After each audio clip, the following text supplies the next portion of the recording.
Profesora, buenas tardes, compañeros. El día de hoy expondré el tema que le tocó a mi grupo y mi parte, ¿no? El tema es el monstruo de Armendáriz, el hombre que pagó pena de muerte por un crimen que no cometió. Jorge Villanueva fue acusado de homicidio y tuvo como sentencia su ejecución. No obstante, años después se revelaría que la sentencia tenía un error judicial. Vamos a conocer cómo se desarrolló este desafortunado y polémico caso.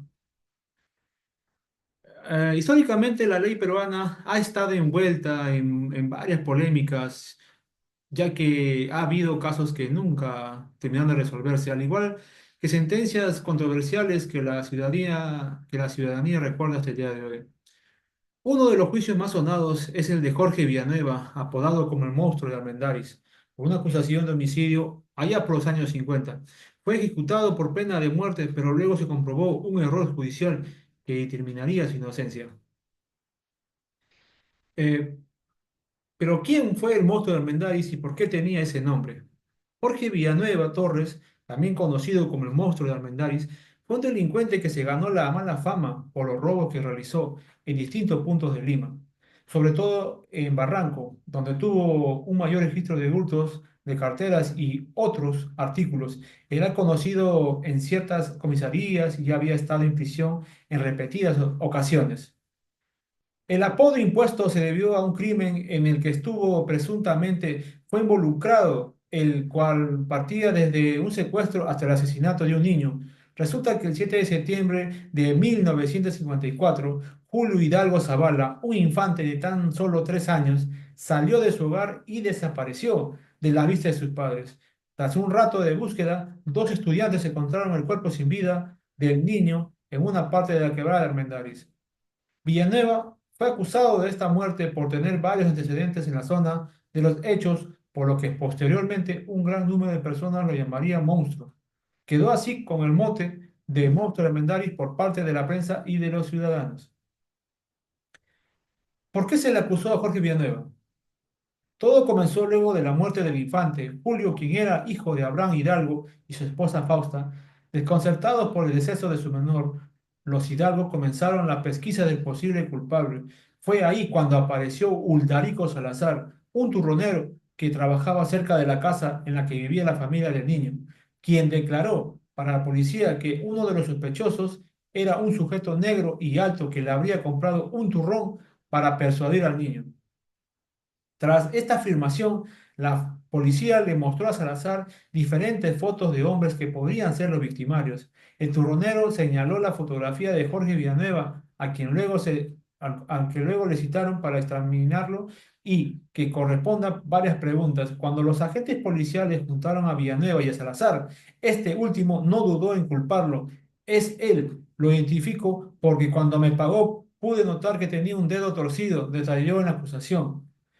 Con esta delación, Villanueva quedaba como el supuesto culpable, aunque la pena la empezó a pagar antes de su veredicto, pues la propia sociedad y la prensa lo bautizaron como el monstruo de Armendáriz, en tanto el clasismo y racismo no demoraron en hacerse presente, pues un grupo de la sociedad limeña aclamaba la aplicación de pena de muerte para el sospechoso de piel morena, incluso sin haber empezado el caso.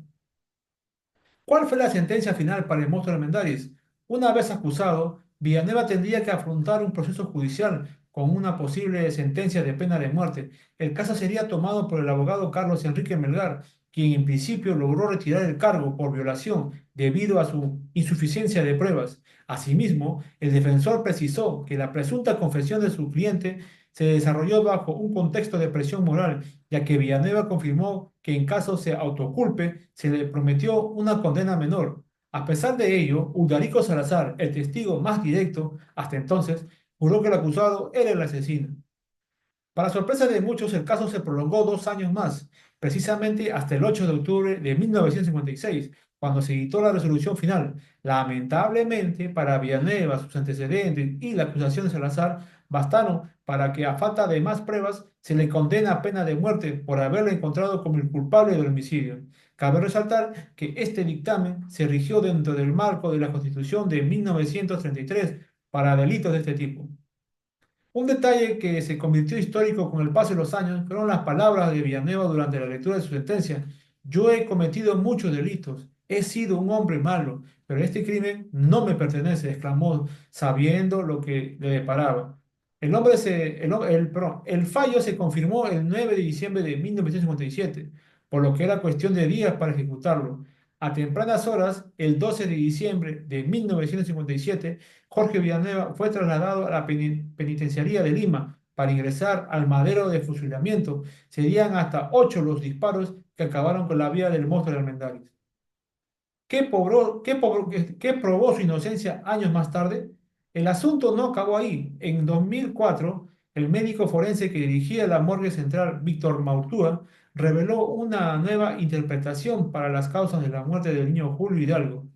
El proceso se basó en una prueba médico-legal manipulada dirigida a encubrir la incapacidad de los funcionarios, sostuvo Martúa. El médico implicado, que también estuvo presente en el fusilamiento de Villanueva, esperó casi medio siglo para revelar que sus investigaciones concluyeron que el menor fue atropellado por un auto y posteriormente se desvaneció, por lo que el monstruo de Armendáriz pagó un delito que no cometió. Esto no fue todo. Según el diario La Prensa, el recordado testigo, Ulderico Salazar, habría caído en contradicciones varias veces en medio del caso. La discusión sobre Salazar se agravó cuando declaró lo siguiente: espero que la sociedad me dé un trabajo estable para mantener a mis 3 hijos.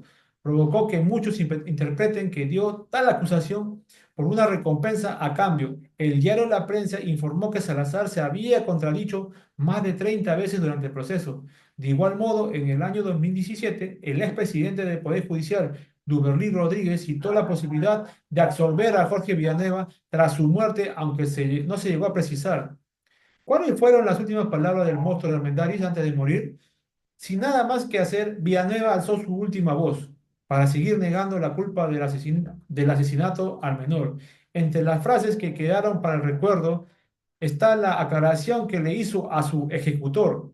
Soy inocente, yo perdono, pero a él no, mencionó el monstruo de Armendáriz antes de su fusilamiento. Bueno, profesora, eso fue todo por mi parte. Muchas gracias.